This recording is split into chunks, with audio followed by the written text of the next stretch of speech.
hair and CBD Thera. You may have seen my dog wearing the marijuana running around. Her name is Yoshi. Please say hi.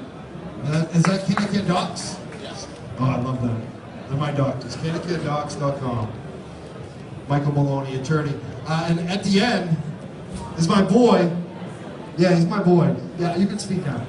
I'm Andy Gauss. I'm on the board of directors of Mass Can Normal, the same organization that Mike Crawford just mentioned that he was president of. We are working with the campaign to tax and regulate, Bill Duzier's organization. Our particular mandate is education, and we plan to spend summer, among other things, passing out leaflets in train stations and other places where we can start to talk to people one-on-one and get out the word. And you also write for Dick Boston at times? Yes, I also write for Dick Boston at times. Yeah, he does good work. Andy Gauss. Yeah, let's hear it for all our panelists. It's been a pleasure for all of you. All right, I want you guys to think about some good questions to ask these guys as we're sitting here. And even if you have questions for Rob Campio over here, he's still over here, so I'm sure you do. I just want to kick it off with Massachusetts right from the start, because that's where we're at. This campaign is definitely heating up. We got Will, he's the political director for the campaign to legalize in Massachusetts. You came on our show last week and said no apology for the Mayor Walsh meme. And Jim then came on another radio show and kind of did apology. Is it a big ado about nothing? Are we done with it? Like, what do you think about that whole thing? What's your comment at this point on that? Our message was that these political leaders were promoting the expansion of access to alcohol, and they were also at the same time advocating to continue the prohibition of marijuana. And we thought that that was a contradiction. The sign that we had generated some very negative feelings among a number of people. It just seemed like the only ones that were negative, though, were the hacks and the journalists. Well, it seemed like the people were in support of it. Yeah, it was controversial, and honestly, we feel like we're moving forward in Massachusetts. It looks like the polling is fairly good, as Rob said, and so we don't want to make any enemies. You try and you catch more flies with honey than you do with vinegar, and so we regretted that the message was taken the wrong way, and that was what the apology was. But the message is still going to kind of remain the same. There's no question that the message is marijuana is much safer than alcohol. By one study, 114 times safer than alcohol, and so people shouldn't be punished or suffer sanctions for using something that's less dangerous than alcohol. Excellent. Let's hear it. Anyone else on the panel want to comment on that little interaction? Andy Gauss? Yes, I do. I hope that both Mass Can's campaign and Will's campaign will mostly be about safety, because it seems to me clear that there are two lines of opposition that people are using over and over again. It'll be bad for kids, and kids will have much more access to marijuana now. And if people are allowed to grow at home, well, kids will, they'll get into the grow and they'll pick a few leaves and they'll put them in the microwave. Oh, you just don't know what could happen. Apparently they'll do that rather than simply getting into daddy's stash. But we hear that it's terrible for children, and also, and here's something where we really could maybe even criticize the governor. The governor has made it a signature campaign of his that he's going to fight the opioid crisis, and now he's pretending that if there's too much marijuana around, well, that's going to hurt the opioid crisis and lead people to use more opioids, when exactly the reverse is true. And cannabis is one of the main substitutes to keep people from having to use opioids, or in many cases even to help them get off opioids when they have used them. So I hope, as I say, I hope our campaigns will. The other thing that is interesting about the opposition is that people are acting as if legalization will bring marijuana to Massachusetts. Massachusetts. All right. Like it's not already here. Like I haven't been using it for 17 years with no problem. Anyone else on the panel have any comment on that? You're so right, Andy. No? We move on? All right. We got other questions. Specifically, I want to go right to Maine. Because right now in Maine, you heard Rob Campia speak a moment ago. They collected enough signatures. I don't know if people have been following it that closely, but the Secretary of State basically threw it out because they didn't want legalization. Based on the notary signatures not being the same every time, but it was the same notary, it was all legal.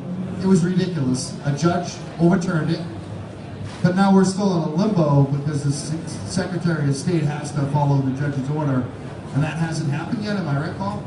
I've been working very hard over the past 2 weeks to make sure that members of the Secretary of State, Matthew Dunlap's Democratic caucus, speak to him about this.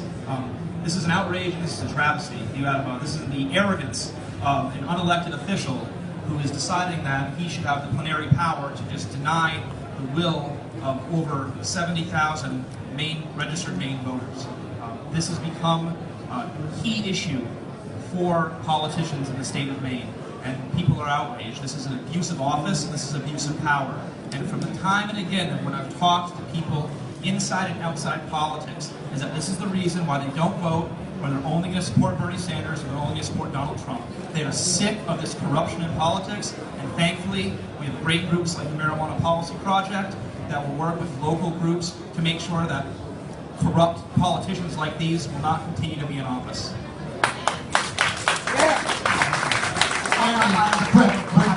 Quick follow-up. Could you? I heard that the judge said, that the signatures in question should be accepted because the signatures themselves are not being accepted. I had a hard time hearing you. Can you say that a little louder? But I thought that judge's decision settled this matter, and now it's going to be on the ballot. The judge remanded remanded the Secretary of State to make a new determination with very specific criteria to determine whether the notary signature was the same or not. But as I'm sure anybody who's dealt with unelected bureaucrats before can discover, that if they don't like you, then they can really drag their feet and hold up the process. But if the Secretary of State does not put this on the ballot by Monday, he will be getting an order to return to the court and to have this judge say, you must uphold my legal order.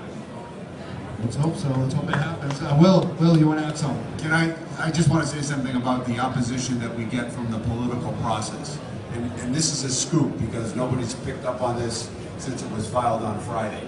There was someone who filed a petition against the Secretary of State and against the Attorney General for certifying our petition. And that petition will be heard by the single justice. And they've asked that it be referred to the full court to decertify our petition. This is in Massachusetts.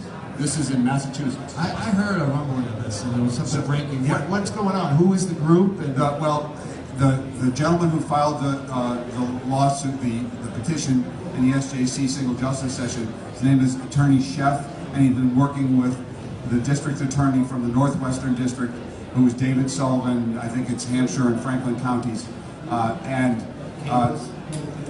no, it's not capeless yet, but so bottom line is that it's just another example of the political establishment doing everything they can to thwart the will of the people. Once again, on what basis does he say basis are they going to challenge the signatures? They say that the general laws defines anything that has more than 2.5% THC as hashish. And hashish is not mentioned in our petition, and therefore they say that it's not accurate and truthful. Oh. So they'll not stop at anything. This never ends. What about, we got Jared here as well, Jared Moffett from Rhode Island. Tell us what's actually going on in Rhode Island. Rob Campy kind of told us, how can people help and get involved in Rhode Island? Because you guys have to do it pretty much through the legislature. That's right, yeah. So we are not doing through a ballot process. We are passing or attempting to pass a bill through the state legislature. So this is the 5th year that legislation to end marijuana prohibition has been introduced in the State House. There are some good developments that we've seen this year. On the Senate side, we have behind the bill the majority leader the head of the Senate Judiciary Committee are both co-sponsors and have spoken out in favor of it. And so we do feel like there's increased support in the Senate this year. The House remains a challenge. The Speaker of the House has not indicated a willingness yet to allow a vote on the bill. So, you know, there's a lot of good things sort of behind this. Number one, there's clear polling showing a strong majority of citizens and voters in favor of it. The latest one showing 57% in favor, only 35% opposed. The other good thing is that our coalition is very strong. We have the NAACP, the Libertarian Party, the Republican Liberty Caucus, the Progressive Democrats. We have a lot of folks who are part of our coalition. So, you know, there's not a ton of opposition to the bill passing, which is good. But what our biggest challenge is sort of lack of political courage. I think that, you know, what Rob was talking about earlier, we're seeing that the challenges of passing legislation through the state legislature is a different animal, because you have to actually convince these legislators who don't like to make sometimes what they feel are tough votes. You have to make them feel that there's a good reason to do that. So we get all kinds of excuses thrown at us. Oh, it's an election year. You know, we already had a tough vote earlier this, you know, a few months ago. So why are you asking us to vote again on something that's tough? We get, you know, delay tactics. An attempt has been made, or an idea has been floated out to put a non-binding referendum on the ballot for Rhode Island in November, which is all just ways of, again, delaying the inevitable. So I think there's a lot of stuff, a lot of wind in our sails in terms of momentum, in terms of public support, but the challenge is overcoming not necessarily strong opposition, but a sort of an apathy or a lack of political courage. So we are continuing to work on that. We have a couple of months left in the legislative session, and I'm still hopeful that there's a chance to get it done this year. But you know, we continue to struggle with those issues, and it is difficult and different to try to move something through the legislature, because you have to get politicians to do the right thing, and that's not always an easy task. Absolutely. Anyone want to follow up on that? No?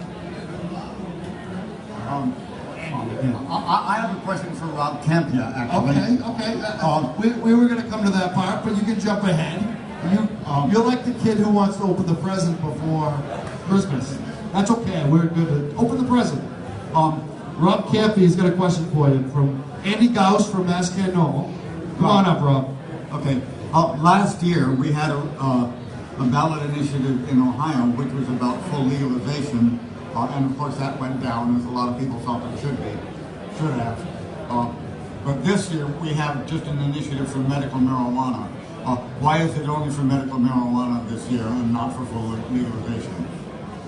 So when the folks in Ohio were suffering from their post-election day hangover, we were in Las Vegas for the Marijuana Business Daily Industry Conference, and two different groups of folks from Ohio pulled me into different rooms and asked, you know, well, obviously we just screwed it up in Ohio, what can we do to win? And I said, well, I'm going to tell you the same thing that I told the Ohio campaign team a year before Election Day, which is if you do medical marijuana that rather than legalization, you're going to get a higher level of support by far.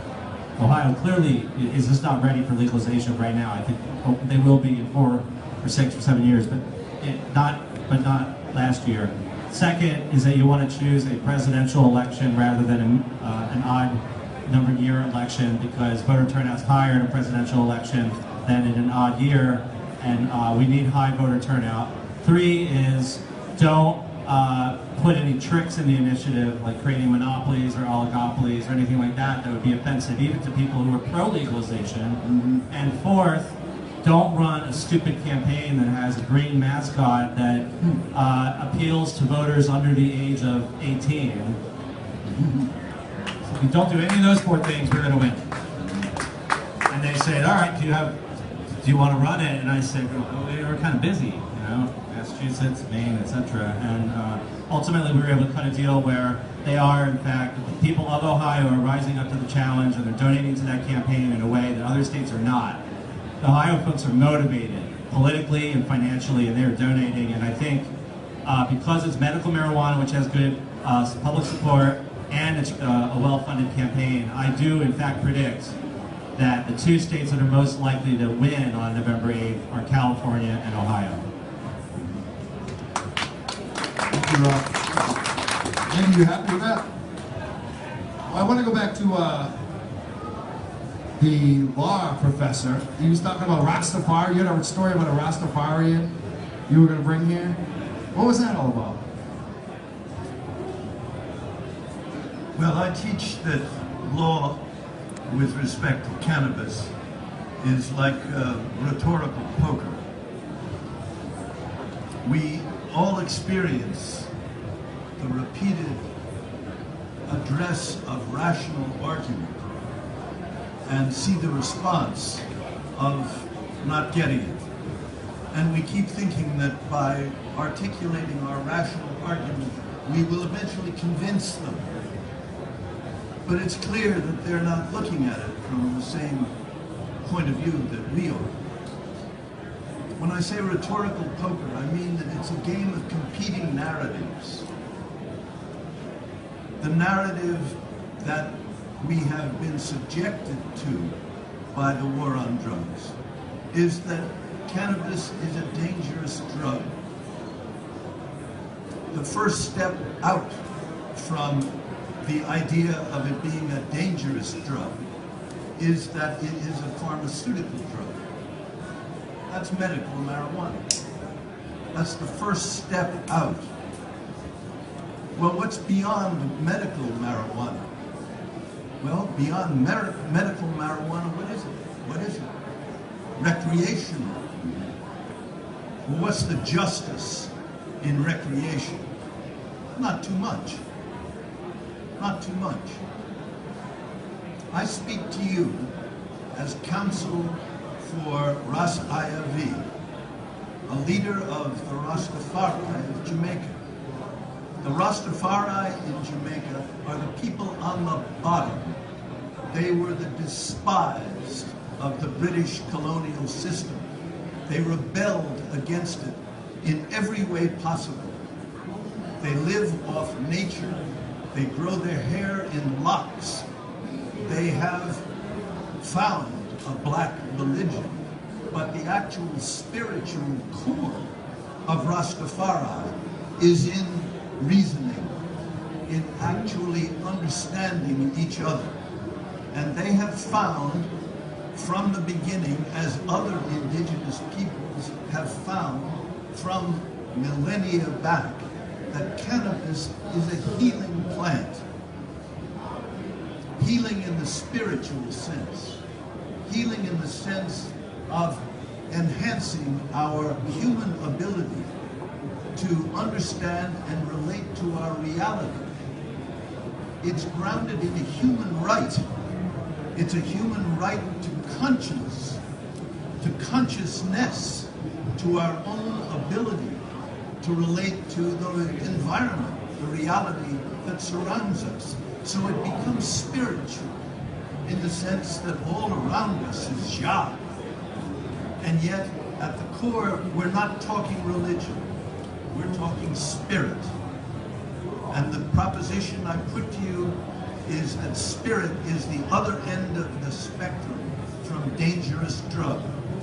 And it's time for people like me, who have smoked marijuana all their lives and done creative work in the field of education, creative work in the field of the arts, creative living, to step out and assert the right to freedom of conscience. That is the Declaration of Human Rights from the United Nations. And it's from the United Nations that Ras Ayavi has just come from the meeting at UNGAS, United Nations, New York City, on 4/20.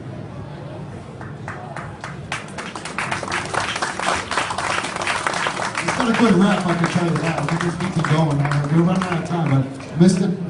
Do I call you Doctor? Dr. Nesson? Or Mr. Charlie. Charlie, you're amazing. You are very...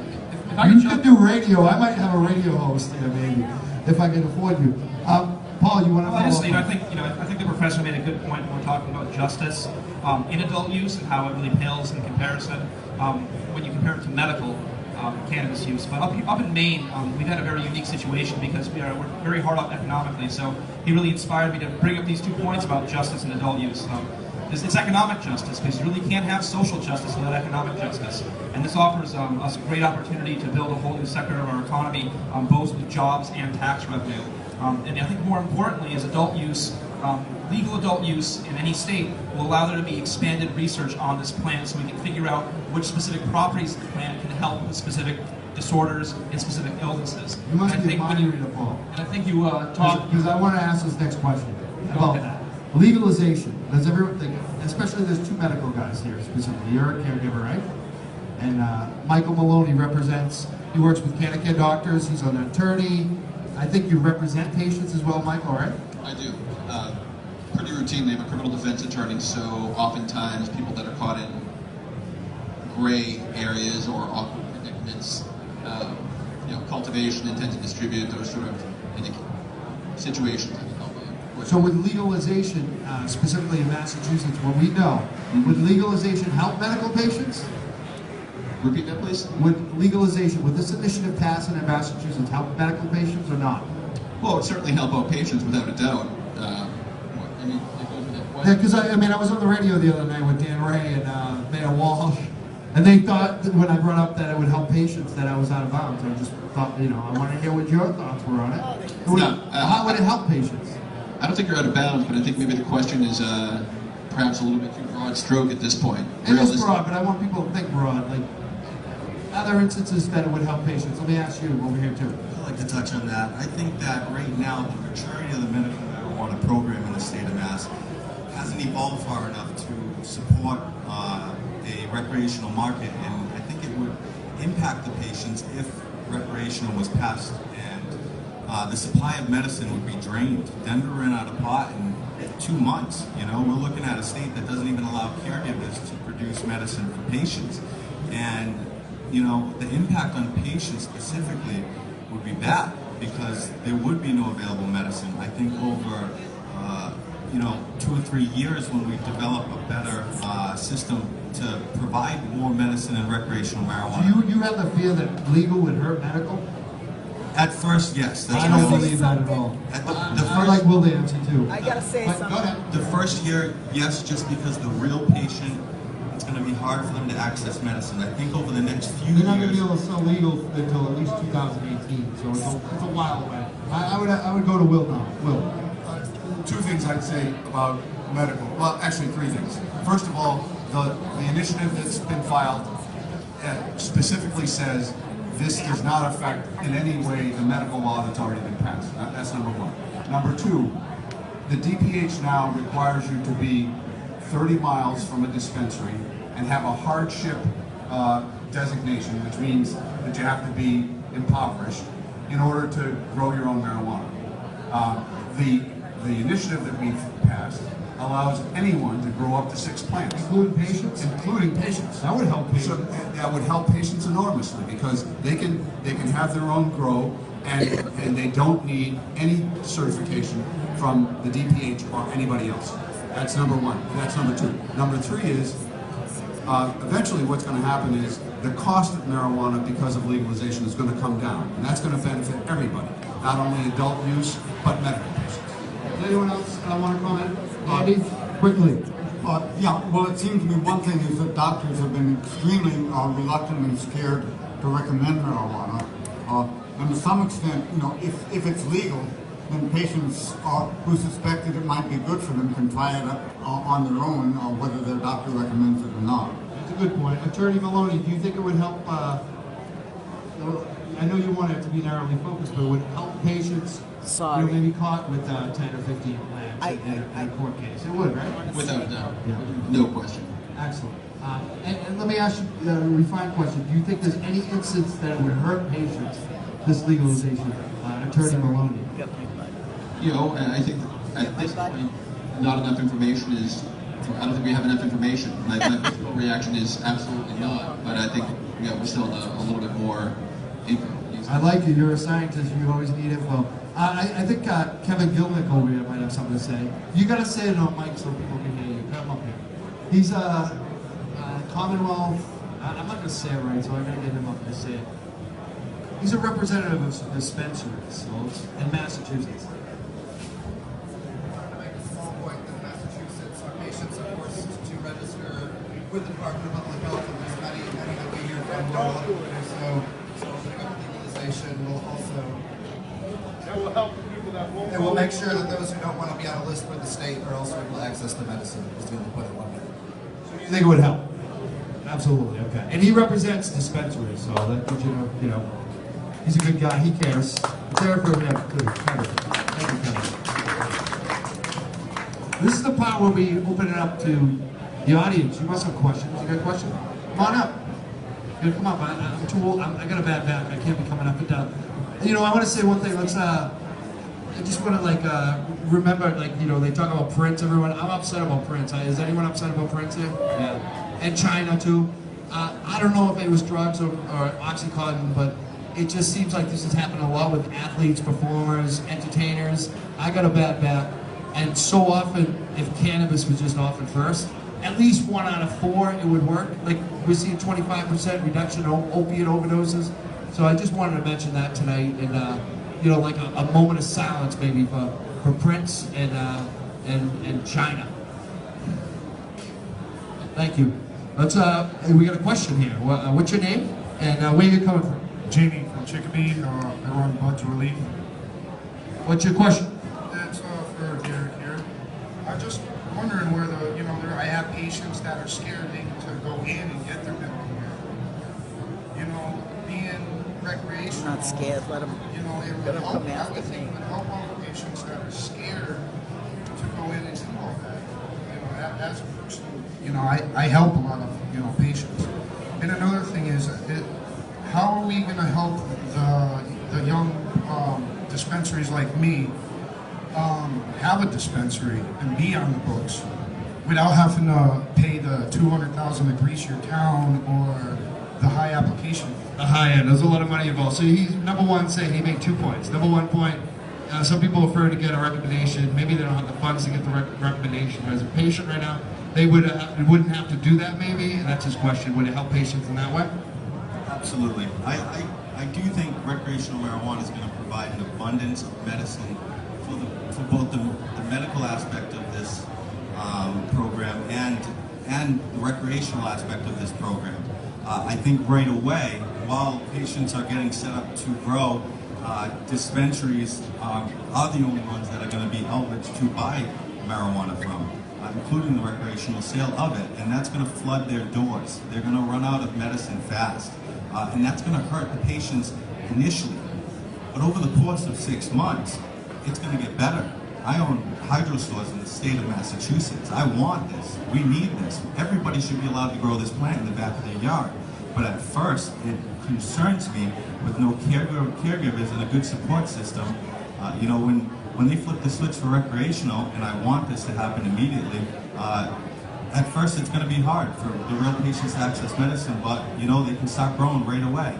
I'm hoping that we can do this thing fast and get a support system set up for patients immediately, so that there is an abundance of medicine. Excellent. So we got a lot of questions here. We also got Scott, my buddy Scott from Social High. Scott Patano's got a question for you. Well, I just want to comment real quick on your comment about running out of medicine. The way it's set up in Massachusetts right now is the medical dispensaries have to grow their own and can only supply themselves. So they can't sell outside those doors. So with recreational coming in, it's not like the rec dispensaries can go and buy from the medical dispensaries. So the medical dispensaries are only going to supply the patients. So I don't see that as an issue. Good point. Good point. We got another question. See, I love our people because they always know more about it than some of we do. I learn from the audience all the time. Hi, what's your name? Charlie. Where you from? Maine. Maine. What's your question, Charlie, from Maine? Mostly for Paul McCary and Michael Maloney. My question is pertaining to licenses. The first 90 days, legalization actually passes in November. I've noticed they put into the statutes where caregivers with 2-year registrations with the state will have that first 90 days of license application licensing application process. Preferential treatment. Okay, yeah. So, have you heard anything from individual town representatives on how they're going to handle this situation? So I also have a private consulting company, Pi Consulting.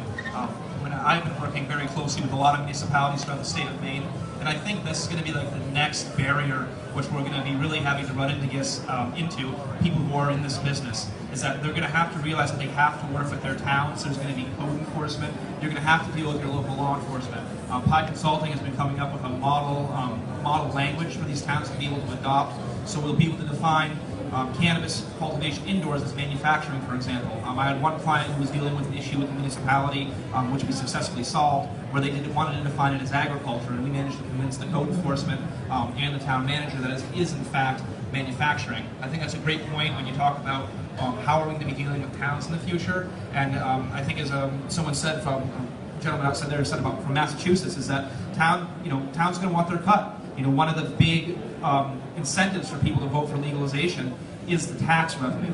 And that's one thing that I've seen up there in Maine, is people who aren't even for cannabis use. They don't want people using cannabis for pleasure.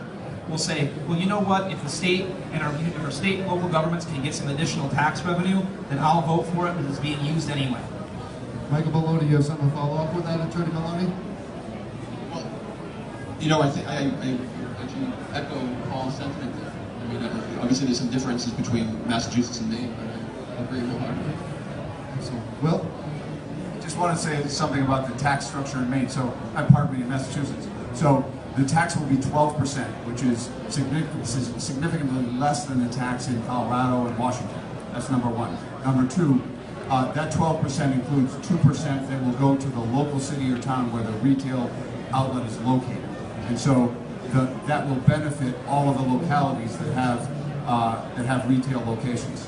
The other 10% is broken up between 6 1/4, which is the regular sales tax that'll go into the general fund, and the other 3.75% goes into the marijuana regulation fund to fund the activities of the Cannabis Control Commission, who are charged with regulating the cultivation, sale, manufacture, and testing of marijuana and marijuana products. And there's also income tax generated from all the new employees, right? State income tax? I was just talking about the revenue. Now, the economic impact is significantly larger than the revenue that's generated for the state and the cities and towns.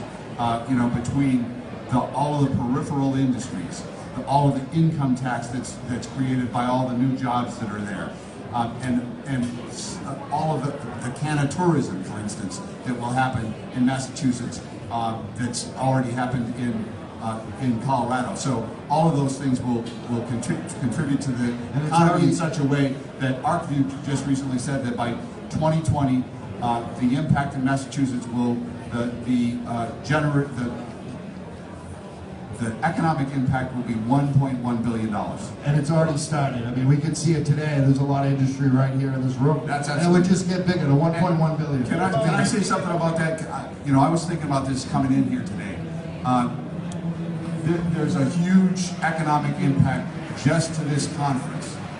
And I think that we need to move the conference from Boston to some locality that supports the end of prohibition and take it away from the city of Boston where the mayor doesn't support it. Oh, yeah.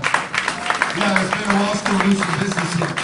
Speaking of Mayor Walsh, in the Herald, and even in May, he asked me, when I spoke to him on the radio the other night, he asked me to make the case for a legalization. And I got the experts here, so I figured let's do what we call a speed round because we're running out of time. Tell us why legalization. Make the case to Mayor Walsh. I know he's not really listening, but for anyone that's on the fence, why should citizens vote yes on legalization? In Maine, in Mass, why should they contact the governor of Rhode Island? Why should they support it? I can Speed round, quick answers. Okay. We already have a large marijuana industry, and the only question is what kind of industry do we want? The governor, the mayor, and the attorney general think we should have a totally unregulated industry, and that all recreational marijuana should be sold by street dealers, thus maximizing the availability to kids. and they think that the tax rate should be zero, and that all profits from the industry should go to an underground economy. We think otherwise. Let's hear it for that. I think Michael Maloney's next. He's got an answer, I can tell. I'd keep it, I'd summarize as patients' right to access. That's right. That's damn right. Jared, one thing. If the question is not whether we want marijuana in society or not, the question is how do we want it to be regulated? Do we want it controlled by underground illegal dealers, or do we want it above ground where we can promote public health and safety? Thank you, Jared. You guys are good at speed round. I like this. Paul McCarrier from Maine. We need to have a rural Maine economic revival, increase our tax revenue, and be able to study this plant to help patients. Excellent.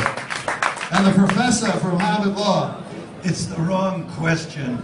The question is, why is the governor and all of the people in back of him so opposed to this? What is their fear? That is a we good don't question. speak to that. We don't persuade. We're talking to the converted here. It's an echo chamber. But I want to ask Will on that too, following up on isn't that really what we should be doing in some ways, is getting the people on our side out to vote? Like we have the majority. We just need them to vote in November here in Mass. Yeah, and one of the things that we'll be doing is making sure that everyone gets registered to vote, including students at their dormitory addresses, so that they can vote here in Massachusetts rather than in, where they might be registered before they come back here in September. So that's my answer to that question. And the answer to your other question, Mike, in the speed round is we need to stop punishing people, ruining people's lives for using something that's less dangerous than alcohol. It's the right thing to do. That's right. Definitely. Do we have? I know other people waiting over here. They might have given up. Do we have any other audience questions? You want to come on up? Gotta grab the mic real quick. Say your name, what city and town, and ask your question. From Douglas, Massachusetts. So, the biggest frustration for me is that the logical, rational arguments that are so clear to us don't seem to get into the brains of our legislature. So how do we fight that? How do we convince them that, smoking marijuana isn't as dangerous as opioid or whatever? Let's ask Will that one real quick, Will. Will's the political director, and we'll ask Paul too. Well, I'm not sure that we need to convince them. We need to convince folks who are going to vote. What I've always said is they're entitled to their opinion, and certainly 80 years of propaganda is hard to shake off. But we're going to take this one to the people. And Paul? I think the best thing that you can do is make sure that they hear personal stories. You really have to point out to them how cannabis has helped people in their lives, either medicinally, economically, or through personal growth. And that's the best way to convince them. I've worked very closely with a lot of socially conservative Republicans in the state of Maine, and I think it's really important. And what I've witnessed is that they will tend to change their tune and they will vote for something which they may be socially opposed to if they can see it will have a positive effect on their community and on their state. Thank you. And Professor Nesson? I think the best way would be to invite Governor Baker to engage in a conversation with Ras IFV and address, actually, in a public environment, which I would be delighted to host at Harvard. I'd be delighted to go to the governor. We need to actually address the issue on the merits and let people see that the governor should be persuaded and explain to us why he's actually not, when he is confronted straight on with an unmistakable argument for justice from the people who believe in marijuana as a natural, organic, sun-grown plant. I think you might like that invitation better than the one I sent him. he should take you up on that. Andy, you have something, you're looking at me, you have a follow-up too? Yeah, I think the question is a very sharp one, because I think it is true that people often don't vote their reasons, they vote their emotions. And I think that our campaign has to be about creating, the opposition is trying to create just a general fear of, something about opioids, something about children. because they think that will, you know, put people in an emotional state where they won't know quite whether to vote for this. And we have to respond with a message of our own and create a different emotional atmosphere.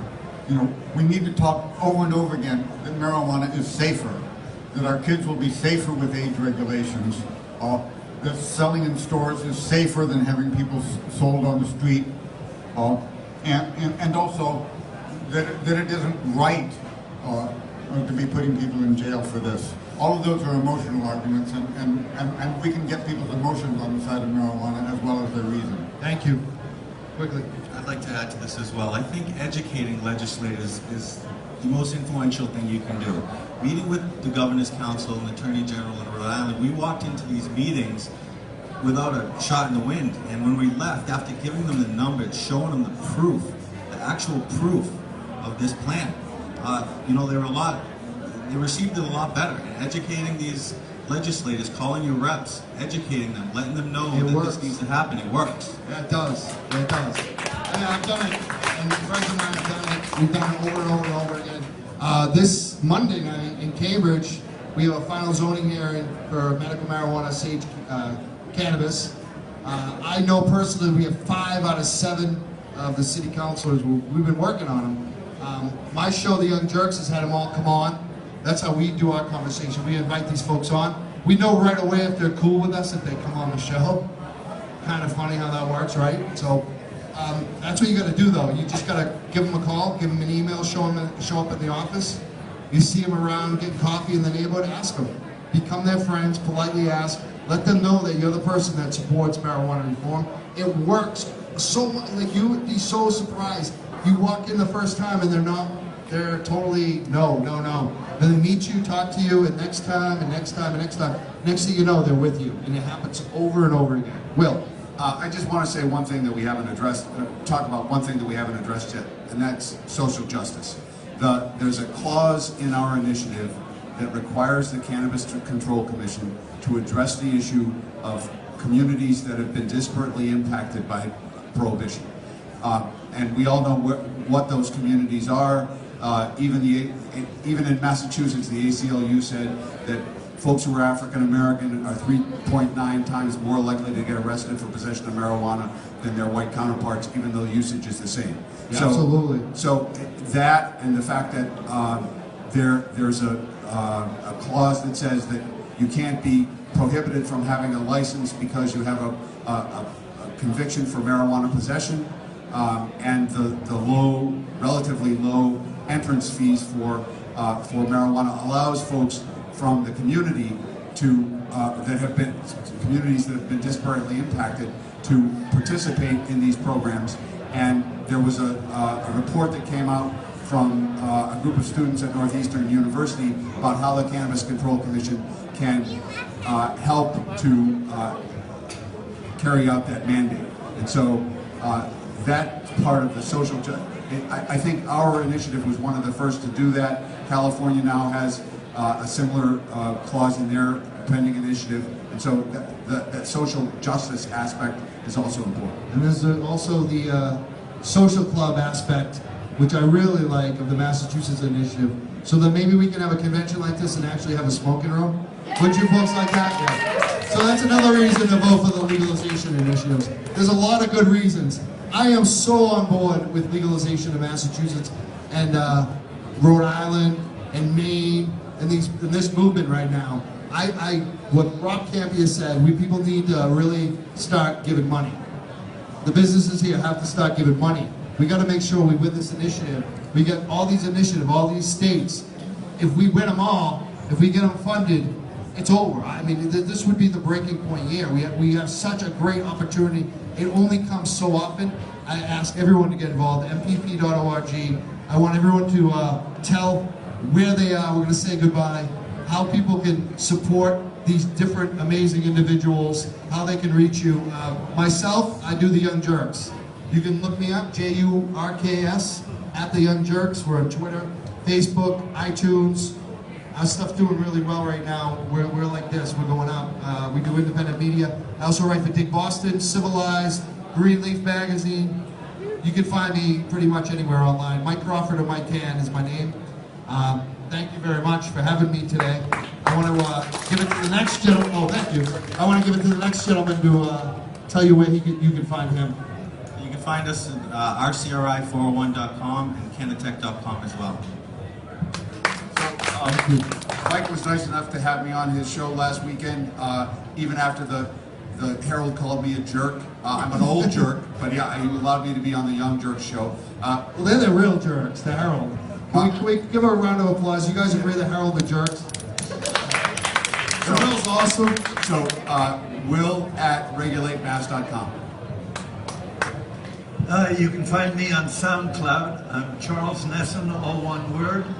You can find me at email at nesson@gmail. Thank you, Professor Nesson. So you can get in touch with me with legalizemaine@gmail.com, and I'll be around for a couple minutes after if anyone would like to discuss what's happening in Maine and across New England.